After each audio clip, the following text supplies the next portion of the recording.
So hello everyone, today I'm going to dictate you the passage number very first. इसका मतलब जो हमारी सबसे फर्स्ट वॉल्यूम है मॉडर्न वॉल्यूम, उसको हम स्टार्ट करने जा रहे हैं. तो 5 seconds to go.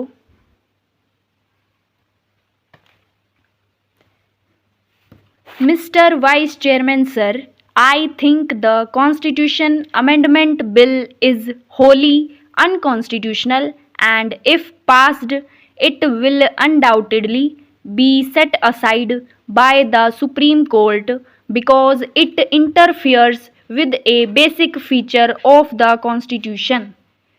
Such amendments of the Constitution are outside the jurisdiction of this House. The amendment process prescribed by the Constitution requires two-thirds majority and so on and so forth. That applies only to those amendments of the Constitution which do not touch the basic features of the Constitution as understood in the Keshwananda Bharati case. This constitutional amendment certainly interferes with a basic feature of the Indian Constitution and it will not be sustained ever.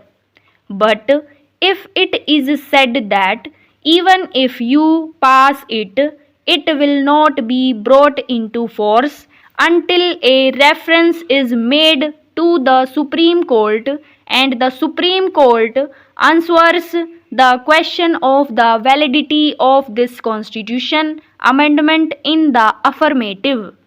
Sir, I must declare today that my conscience, understanding, and my duty towards the people of this country do not permit me to submit to this kind of legislation.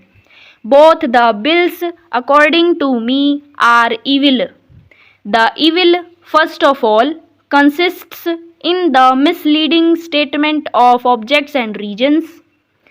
You ought to have said with complete honesty that what you are trying to demolish is the collegium system.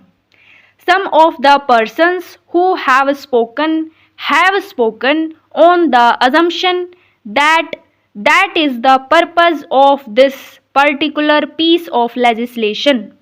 Sir, the first point that I propose to make is that the 1993 judgment of 9 judges is a judgment based upon the discovery of the basic feature of the Constitution and upon devising a system to sustain that basic feature. I have myself appeared in that litigation and in a sense I claim to be the founder of the collegium system. But that does not mean that I am an unmixed admirer of the collegium system. The collegium system has some faults, but the collegium system came into existence on the basis of one main argument. That one main argument that we advance is that there is one article of the Constitution, Article 50 of the Constitution, which says that the government shall strive to keep the judiciary separate from the executive. Sir, we argued before the Supreme Court that this article does not mean that judges and ministers should not socially meet. This does not mean that they should live in separate towns or that they should not live even in adjoining bungalows. The purpose of this article is to ensure that in the appointment of judges, the executive has no role to play except the advisory role. But after some time, there were people, intellectuals, who spoke up that this system would not work. The system requires change. Sir, the Indian democracy has been saved not by intellectuals. Indian democracy at its most crucial hour has been saved by the poor illiterates of this country. That is the tragedy of our country. Sir, the intellectuals of this country have continuously failed, and I regret to say that they are failing even today. When ultimately the realization dawned on the bar of this country, it is the bar of this country which went to the Supreme Court and said that the present system must go. The present system is a system in which the executive has the greatest influence in the appointment process. It has the primacy as per the 1981 judgment. Later, the 9 judges sat. They heard arguments that the judiciary under no circumstances depends for its appointment on the will and the prerogative and the primacy of the executive. The Supreme Court overruled the original judgment of 1981. Sir, whatever be the faults of the collegium today represents some system which is consistent with the basic features of the Constitution, namely the supremacy of the judiciary and its freedom from any influence of the executive in the appointment process.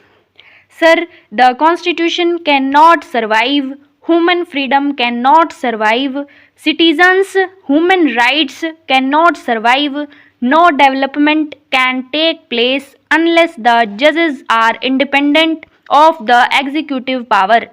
Sir, first of all, let me say that the whole judgment of 9 judges is based upon this principle that in the appointment process, the executive can never have primacy. It has now become the basic feature of India's constitution. My grievance today against this bill is that you are slowly creating a new method by which ultimately you will revert to the system which existed prior to 1993. The Constitution Amendment looks very innocent. All that it says is that we shall have a new Article 124A in the Constitution, and it merely says that there shall be a Judicial Appointments Commission. Thank you very much. तो दोस्तों ये थी हमारी सबसे first dictation और एक नई शुरुआत. आई होप आपने भी इस शुरुआत को अच्छे से स्टार्ट किया होगा और आप कंटिन्यू रहना इस सीरीज़ में और सपोर्ट करना ताकि हम सारी वॉल्यूम्स मॉडर्न वॉल्यूम जो भी हैं वो अपने चैनल पर आपको प्रोवाइड करें. और लाइक करो, शेयर करो, चैनल को सब्सक्राइब कर लो, नोटिफिकेशंस ऑन रख लो क्योंकि डेली आपको डिक्टेशंस मिलती रहेंगी. प्रैक्टिस करते रहना. Thank you very much.